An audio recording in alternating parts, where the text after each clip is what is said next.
morning. Welcome to Shattering Myths, the program devoted to the largest segment of society, serving those who know that the world's religious, political, economic, and military institutions are corrupt, that they've become counterproductive. I am Yahowah.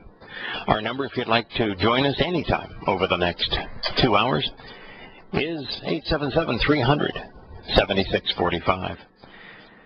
I want to begin today, since we will conclude today, considering the measures that are being foisted on a gullible public regarding Islam and Christianity.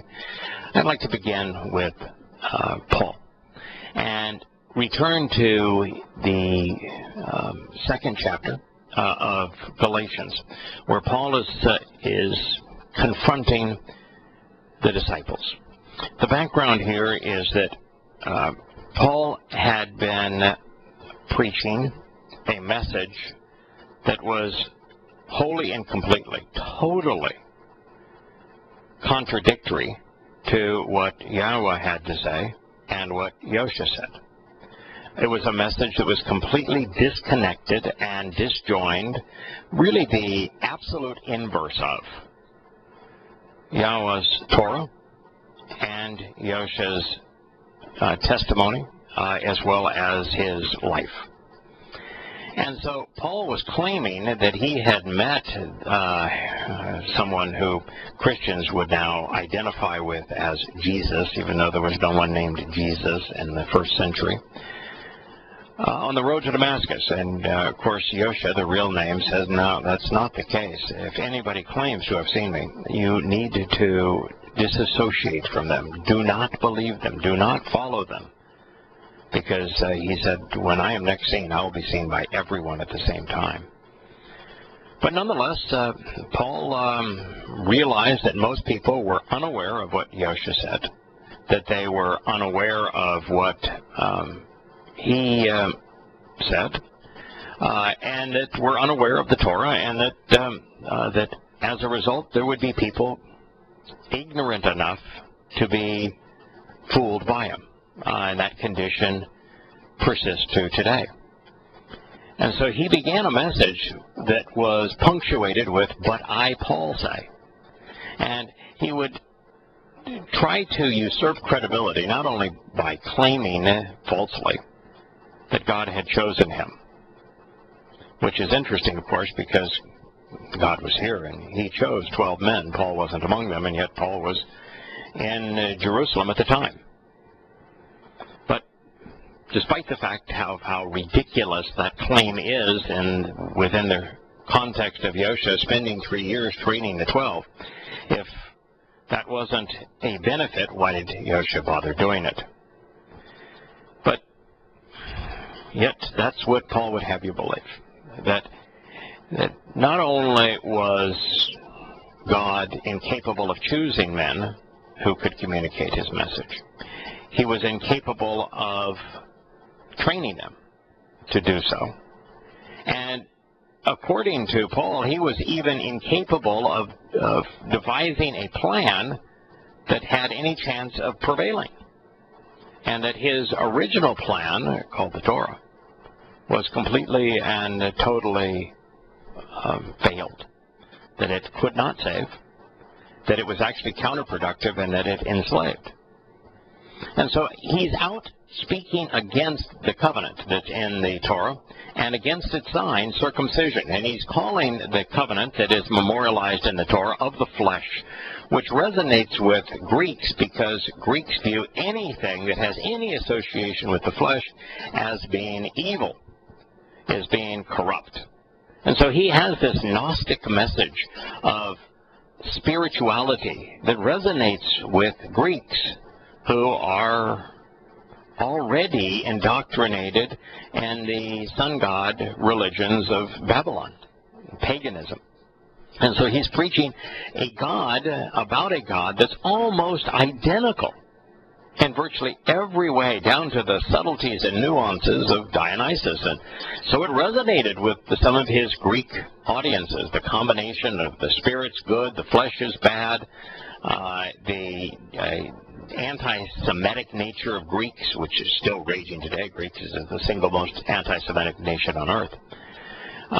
That the God of those terrible Jews, that God is of no account, and his testimony that he provided through those Jews, to Jews, the children of Israel, to Yahowah, was of course evil, counterproductive, enslaving, mean, which played again right into the mindset of anti-Semitic Greeks and to an equal degree anti-Semitic Romans. And with that message, as he would continue to say that he was chosen by the God who authored the Torah, even though he's contradicting the Torah, and that he was specifically chosen by Yahusha, even though he's never quoting him, never once, and contradicting everything he represented. The reality is that a disproportionate number of people who heard him, who were knowledgeable, rejected him forthright. And some were initially, well, I'll go and hear what the guy has to say, but they rejected him immediately thereafter.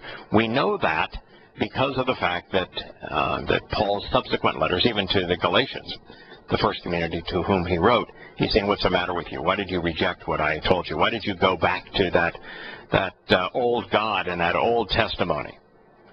So here's Paul besmirching the Torah, besmirching Yahweh's testimony, undermining everything that Yahusha said and did while claiming to speak in his name, and literally opposing the Torah, calling it the covenant of the Torah of the flesh, and therefore enslaving and evil, and specifically against its sign, which is circumcision. So some of the original disciples heard that he was saying this, and well, they wouldn't care what he was saying on behalf of Judaism. They wouldn't care what he was saying on behalf of the Talmud. They wouldn't care what he was saying on behalf of Gnosticism or of the Roman or Greek pantheon of false gods.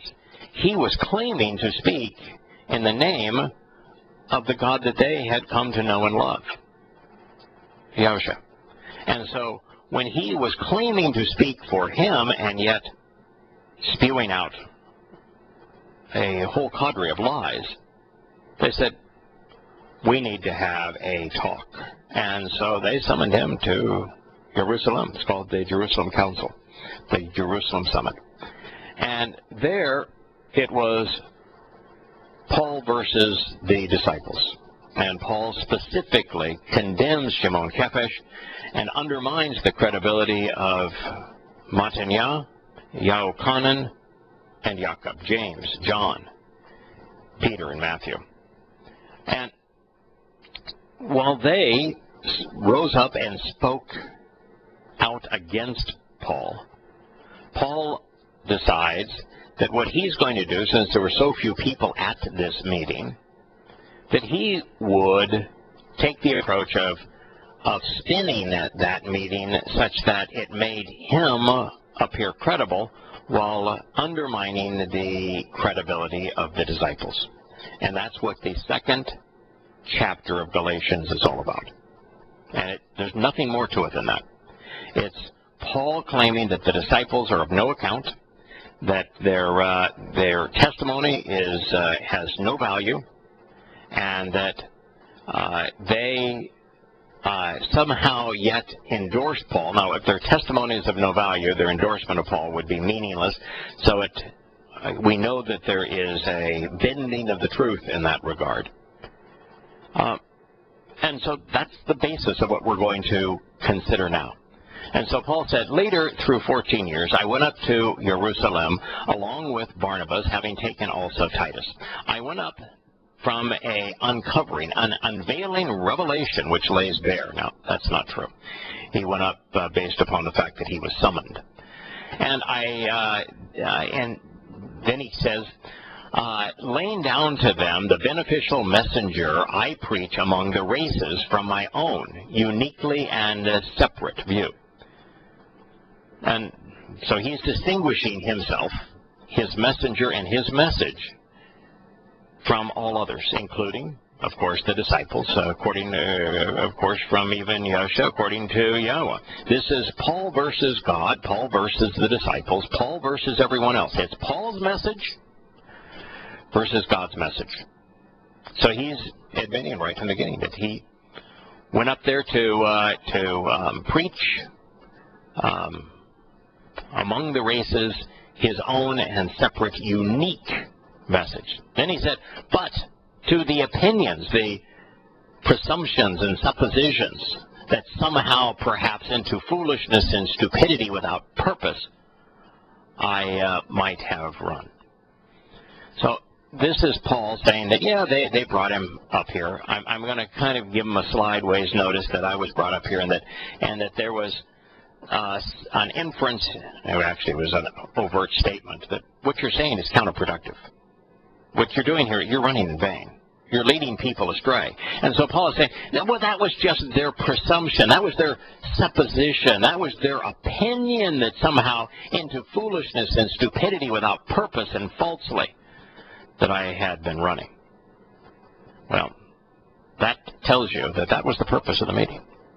Those who knew Yahshua, those who knew better, made it very clear to him that what you're doing and saying is false. It's stupid. And it is stupid. It's foolish. It has no purpose. You're running in vain. To the contrary, then, he says, not even Titus the Greek was compelled or forced nor pressured, obligated to be circumcised.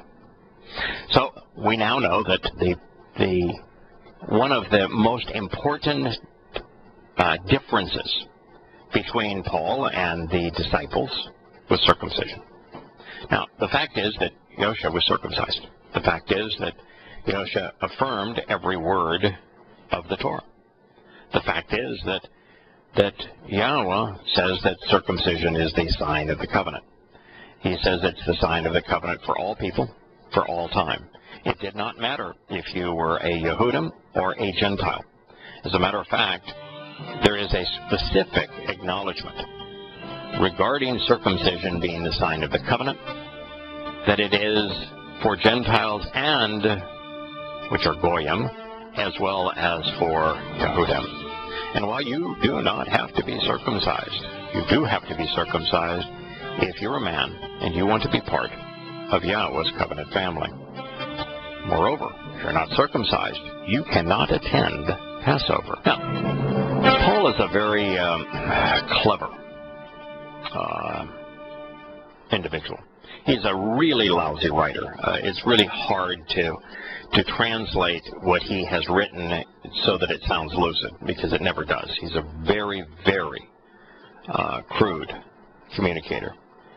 But he is a clever individual. And what he is saying here is true. In fact, virtually all of it is true. But it's only true in a way that most people would not suspect. For example, when he talks about him being called up to Jerusalem, that's true. He was summoned to Jerusalem. When he says that it was by a revelation, well, you know, Scott, tomorrow is going to be Saturday. Did I just reveal something to you? You already knew it, but... My mind is blown. Yeah, I know. Yeah, I know. It's a profound revelation. But when you tell somebody something, you're revealing something to them. And so he did get a revelation. The disciples sent emissaries out to him and said, you know, what you're saying is false. It's counterproductive. You're misleading people. And you know, if you're going to pretend that you're talking about Yahshua, we need to talk. So he did receive a revelation. It's just that he wants to infer that his revelation came from God and that it was God that had sent him up there. Well, why would God want to send him up there? I mean, the fact of the matter is that if he was doing the right thing, why would God need to send him there? If I am reading the Torah and communicating what it says, what advantage would there be for me to go to a place where there is almost no audience for the Torah. And if I were to go to Jerusalem, do you think that anyone's going to listen to me talk about the Torah? I mean, I'm going to have 3 groups of people there. I'm going to have, in fact, 4 groups of people. And you tell me which of these 4 groups of people are going to be interested in me talking about the Torah. One is, the largest group are going to be atheists. Socialist secularists. I mean hardcore, extraordinarily socialist atheists. They have no interest in hearing what God has to say.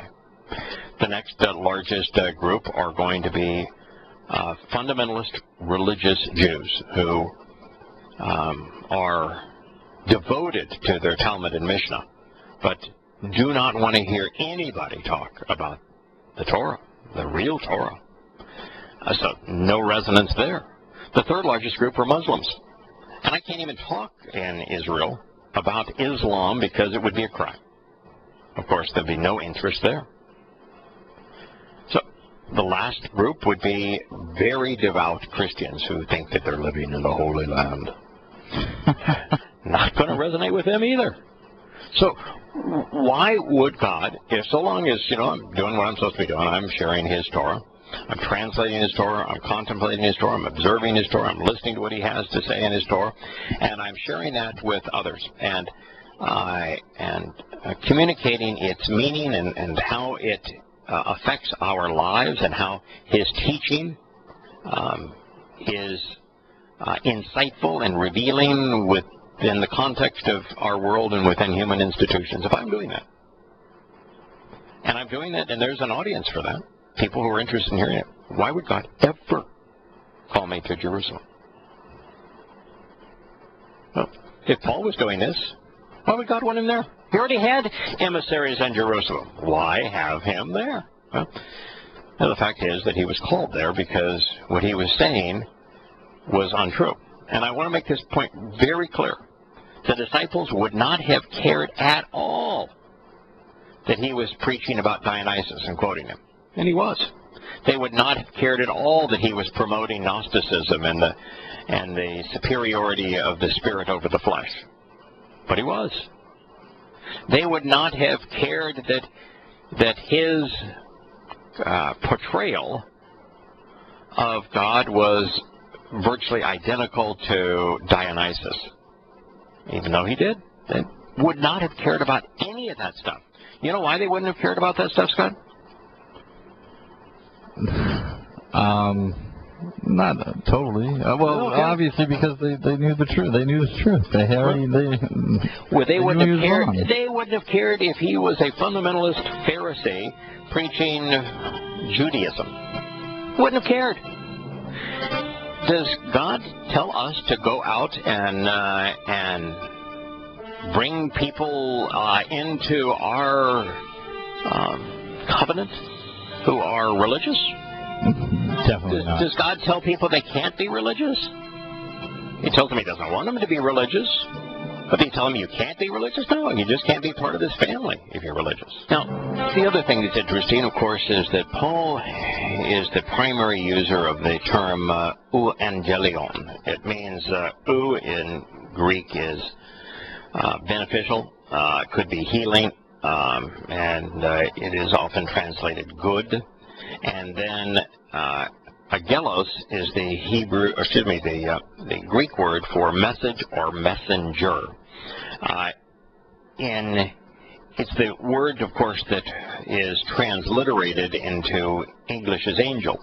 So, if you were doing what most publishers do when they see agelos in Greek, they render it angel. This would be good angel. The good angel that I speak. The beneficial angel. And, of course, he is speaking on behalf of an angel. The Hebrew term is malach. It means messenger, envoy. And Satan and his demons are malach. And so he's speaking on behalf of a malach. There's no question about that. So the term that he's using is interesting. And he is being honest. It's his ego getting in the way, but he's saying that the message that he is preaching and the beneficial messenger that he's representing it's different than anyone else's. It's true. That's absolutely true.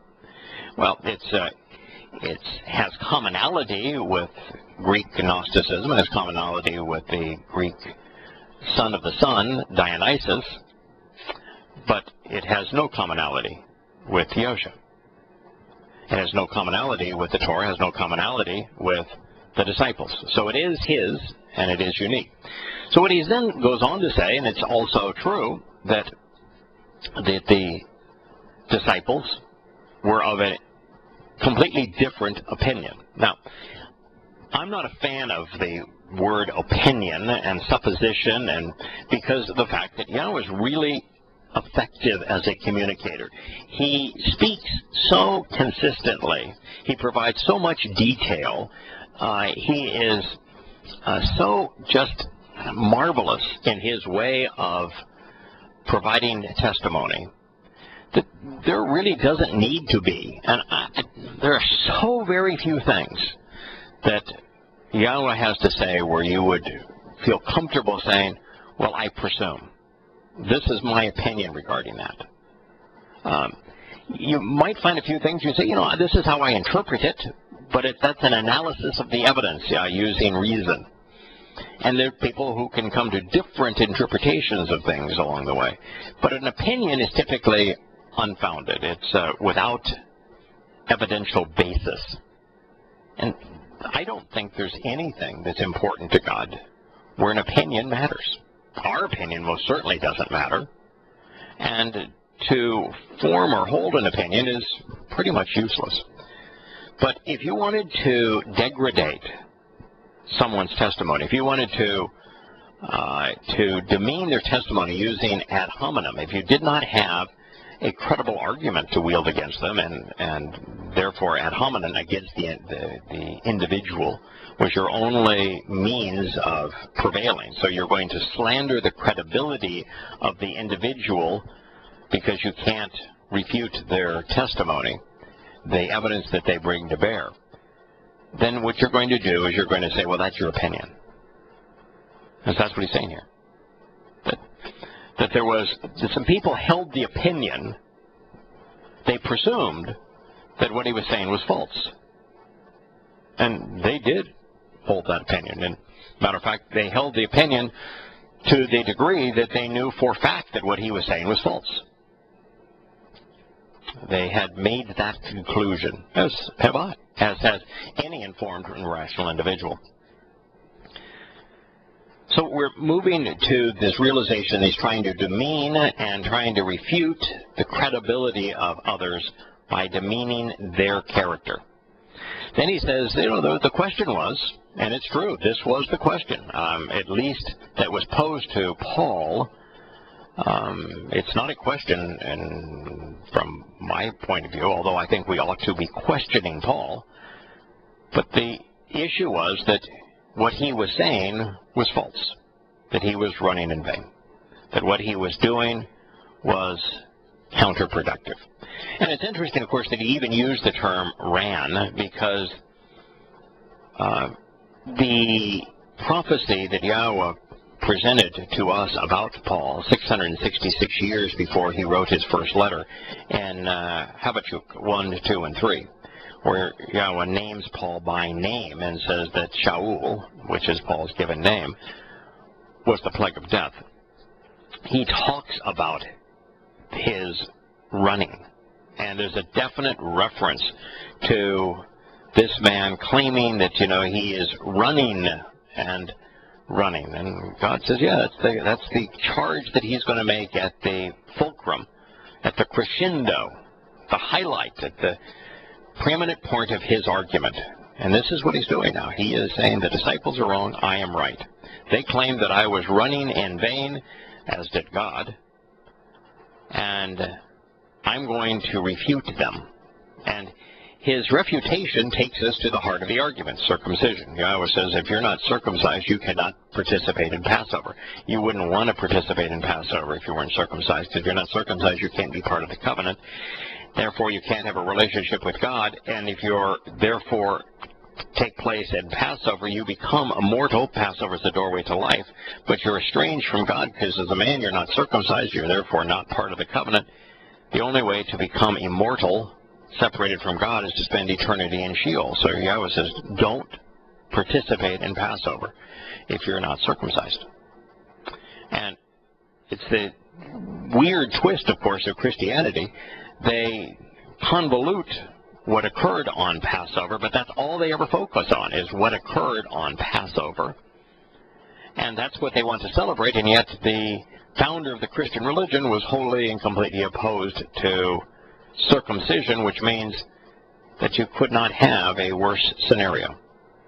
It's the scenario where everyone who believes Paul, who pays attention to what happens on Passover, but is not circumcised, does not accept the terms and conditions of the one and only covenant, chooses to reject it and accept Paul's covenant, they become eternally separated from God. That means that they go from their soul dying to their soul spending eternity in hell. It's a very bad choice. So Paul tells us that the argument was on circumcision, which means it was on the sign of the covenant, which means it was on whether or not the covenant still stood, or was there going to be a replacement covenant, which gets right to the crux of Christianity. And then he uses a specious argument. He says that Timothy was not even compelled to be circumcised, and we've gone over this. God doesn't compel anyone. So no matter how consistent, how blunt, how bold the disciples were, or Yahowah is, or Yahusha was, regarding circumcision and the absolute requirement to be circumcised to take place in Passover and therefore to become immortal, to be part of the covenant, to engage in the covenant, or to have entry to heaven, where circumcision of the spirit and of the flesh are both required. Even though God is consistent and emphatic, he does not compel it. What he says is, if you want to benefit from Pesach and have eternal life, if you want to be part of his covenant family and spend eternity with him, if you want entrance into heaven, if you're a man, you're going to be circumcised. No exceptions, because circumcision is the sign of the covenant. And if you don't have the sign of the covenant, you're not part of his family, therefore you are estranged from him. But that doesn't mean that God's compelling it. He just says, if you want these benefits, then that's the sign that you've accepted the conditions to receive those benefits. If you choose to go off and preach, that's your call. And this gets us back to the beginning as to why the disciples would not have given two hoots about what Paul was saying if Paul was speaking on behalf of Dionysus or behalf of Bacchus or on behalf of Zeus or on behalf of Jupiter or on behalf of the Talmud or the Mishnah or on behalf of any other document or wannabe God. They wouldn't have cared, because 99.99% of the people were aligned with those false gods. They had accepted those false gods and those false religions. And so God never tells us that we should usurp free will and prevent people from making a bad choice. All he wants is to encourage people to get to know him and make the right choice. And if you make the right choice, then great. The thing that he also wants us to do is to expose and condemn those that are deceiving in his name, those who claim that they are speaking for him and yet are misleading people. So they would have had an interest in Paul only because he was claiming to speak in the name of Yahowah and of Yahusha. That was his claim, and if you claim that and what you're saying is false, then you show up on the radar of anyone who's part of the covenant. Then you are individual. You have become an individual that is our enemy, that is in direct opposition to God, that needs to be exposed and condemned. And therein is the reason that Paul was summoned. So Paul is saying, but hey, you know, we had this disagreement over the covenant and whether the old covenant still stood, and whether its sign was productive or counterproductive, and whether Greeks, you know, should be circumcised like, you know, like the Jews. And Yahowah's already answered that question. If you want to be part of the covenant, you'll be circumcised. It doesn't matter if you're Greek or Jew. If you don't want to be part of the covenant, that's just fine. Don't be. But there's no compulsion, and therefore Paul was just deceiving. His whole purpose in making that statement was to mislead, to cause people who don't know what God had to say, that don't know that Paul's animosity to circumcision here was adverse to God. Then it went on to say, but on account of the false brothers, brought in surreptitiously under false pretenses, who had sneaked into the group secretly to spy upon the freedom and liberation that we possess in Christo, in order that they will make us subversive. Now, the fact is that Yahowah is our liberator. The entire purpose of the Torah is to lead us away from religion and from politics, from oppression, from slavery. That's the story of the Exodus. It's the story of the 7 invitations to meet with God. It's the purpose of the Torah. It's the purpose of the covenant.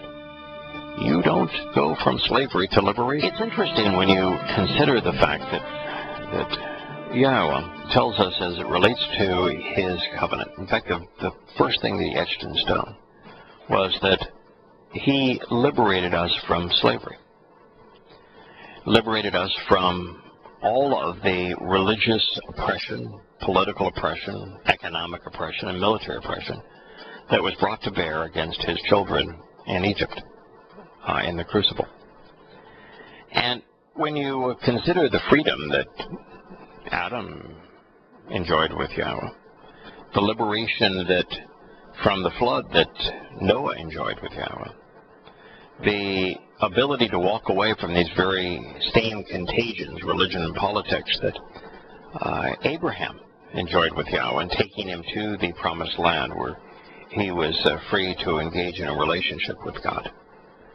And then you consider the experience of Moshe liberating the children of Israel from Egypt. The whole story is about liberation.